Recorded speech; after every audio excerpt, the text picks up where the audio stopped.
নমস্কার বন্ধুরা, সুখের সন্ধানের পক্ষ থেকে আপনাদের জানাই স্বাগত। আশা করি আপনারা সবাই ভালো আছেন। আজ আমি আপনাদের বলবো বশীকরণ।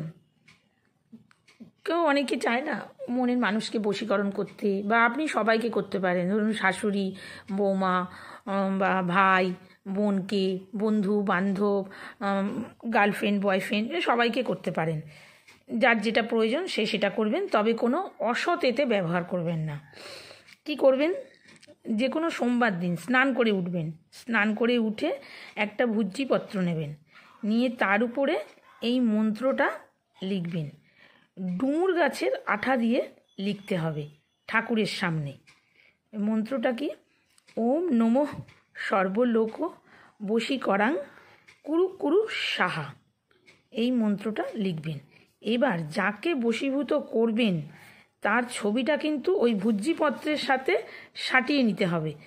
কোনো আঠা দিয়ে একটু সাটিয়ে নিলেন, নিয়ে তারপরে এই মন্ত্রটা বলবেন। আর মন্ত্রটা আগে 1008 বার এই মন্ত্রটা পড়ে ভুজ্জিপত্রের উপর ফু দিয়ে এবং মনে মনে ভাবতে হবে যে ওই ব্যক্তি আপনার বশীভূত হয়ে গেছে।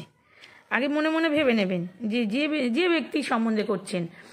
আপনি স্বামী স্ত্রীকে করতে পারেন, স্ত্রী স্বামীকে করতে পারেন, ভাই বোনকে করতে পারেন, বোন ভাইকে করতে পারে, গার্লফ্রেন্ড বয়ফ্রেন্ডকে করতে পারে, বয়ফ্রেন্ড গার্লফ্রেন্ডকে করতে পারে। যার যা সমস্যা সে তাকেই করতে হবে, কিন্তু মনে মনে ভেবে নিতে হবে যে ওই ব্যক্তি আপনার বশে এসে গেছে। ঠিক আছে? এবার ওই ভুজ্জিপত্রটা লাল সুতো দিয়ে 7 বার 7টা গিঁট দেবেন। গিঁট বেঁধে ঘরের যে কোনো উত্তর পূর্ব কোণে উপর দিকে লুকিয়ে রাখতে হবে, যেন কেউ দেখতে না পায়।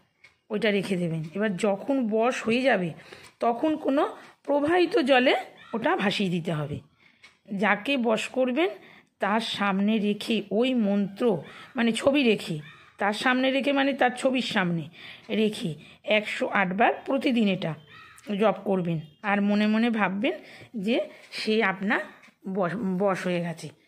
এটা আগে মনে মনে ভেবে নেবেন, নিয়ে আর জপ করবেন। আর যখন জপ করবেন একটা গ্লাস জল সামনে রেখে দেবেন, আর একদম পজিটিভ থাকবেন। কোনো নেগেটিভ চিন্তা, নেগেটিভ কথাবার্তা যেন কোনো রকম মাথার ভিতর আসে না। সব সময় পজিটিভ চিন্তা করবেন, পজিটিভ থাকবেন। দেখবেন এইটা করুন, বশ হয়ে যাবে আপনি যাকে বশ করতে চাইছেন। ঠিক আছে? আজ এই পর্যন্ত। সুস্থ থাকবেন, ভালো থাকবেন। নমস্কার।